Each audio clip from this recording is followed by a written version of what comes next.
Things on the COVID front have changed drastically almost every day. Over the last 6 weeks, we saw cases reach their highest points yet, and recently, we've seen them plummet, now down to a still too high average of 240,000 new cases per day.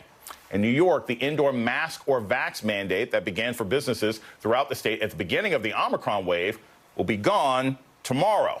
But the school mask mandate will stay in place. Meanwhile, in just the last few days and hours, 6 Democratic governors have announced their state governments will no longer force schools to require masks for students, teachers, and staff.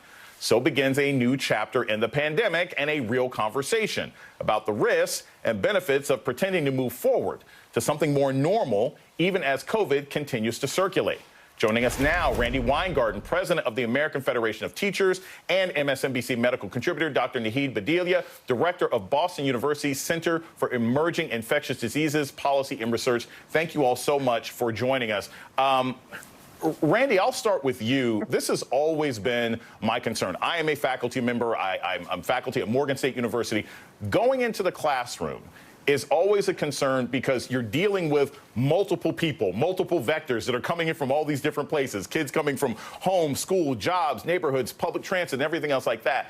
What are you hearing from teachers who are concerned about going into the classroom? Are they feeling better now than they were a year ago, or are they really, really concerned because we just got out of the Omicron wave? So first, thank you for having me on. And the bottom line is this. The teachers, both college professors like yourself or pre-K teachers or high school teachers like me, think about all that they have done. They've been heroes in trying to MacGyver their way through every single aspect of this pandemic and dealing with not just the evolving science, but the evolving pandemic and trying to make it both safe and effective for kids to learn, for them to teach. So 98% of the schools are open now, and we've seen in the United States, just like we saw in South Africa, where Omicron went right through the population, still really affecting unvaccinated. But we have basically, with testing and with masking and with people being boosted and vaccinated, we've gotten through the worst parts of it. Now, we're getting to this next stage of how do we long-term get the mask off? And I asked the CDC in November, seeing this, I said, look, none of us want masks.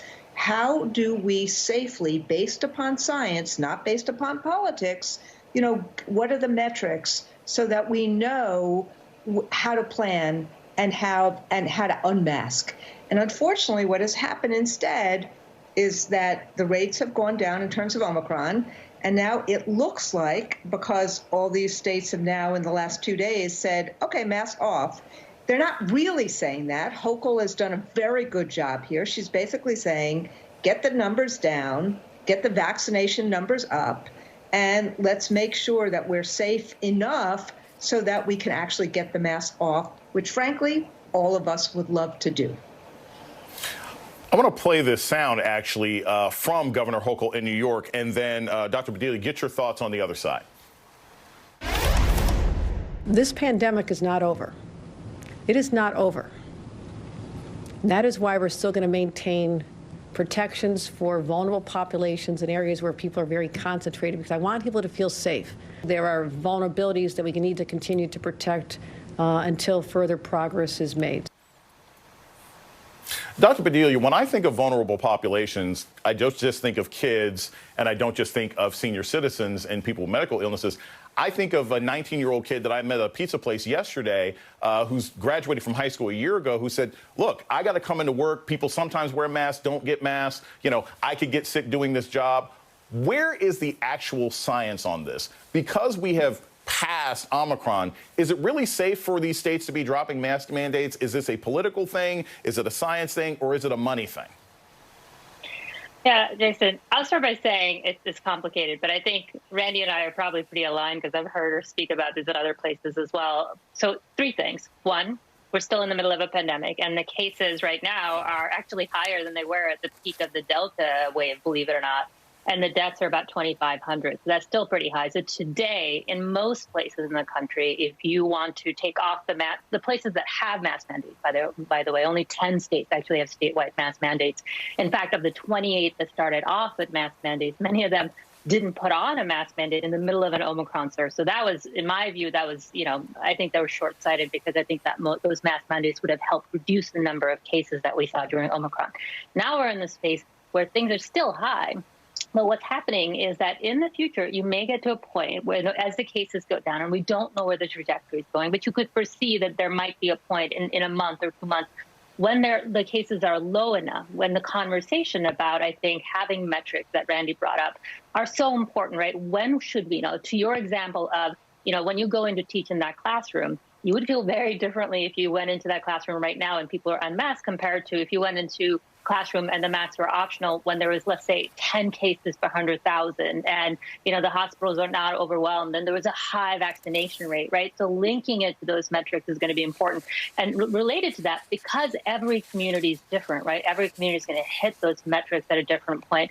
What I like, what I've heard from the news, Political had a report, the CDC is considering potentially putting out guidance that's based on these metrics, reflecting the fact that we might be coming to a point where cases may be going down, where vaccination rates, we hope, are going up. And so for that 19-year-old, right, again, it's safer for the 19-year-old at a point where the community transmission is low, when he himself is vaccinated and more people in his community are vaccinated, and all of us continue to have, even if the mandates down the road go away, as Hochul just said, right, we need to have those resources, like the testing, the masking, and we need to have an understanding that when those metrics, when we start climbing again, we have to have an agreement that then that's when the mask mandates go back on, or when more resources need to be put there, right? It's the agreement that we don't know what the future holds. This is not the other side, but we need clear understanding of when government involvement is needed and the individual risk is low, and when government involvement is needed, and everybody needs to put those masks on so we can reduce those cases and keep those hospitals from getting overwhelmed.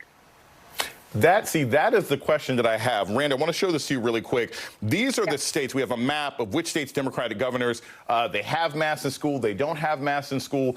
We don't know the future. No one can predict the future. There may be, a new surge that happens sometime, I don't know, after spring break or something else like that.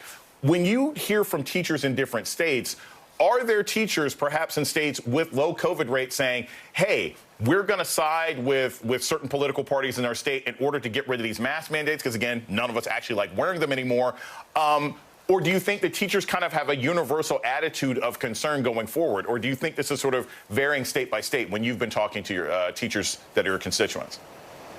So, look, it's not, and I really appreciate what Dr. Bedelia said. It's not a one-size-fits-all situation. I was out in Long Island talking to our Long Island presidents on Saturday, and that's kind of a hotbed of get the mask off. And what they were saying to me was 50% of their folks would like the mask off, 50% of their folks would like the mask on. This is part of the reason why we have to actually focus on this based upon the science. I'm an asthmatic, and I'm frankly hard of hearing. So it's been really hard to not be able to read people's lips. I understand what kids are saying and what teachers are saying, but we have to, this is why the science becomes so important and why planning becomes so important. We want to be able, all of us, to get back to normal and do the work we need to do.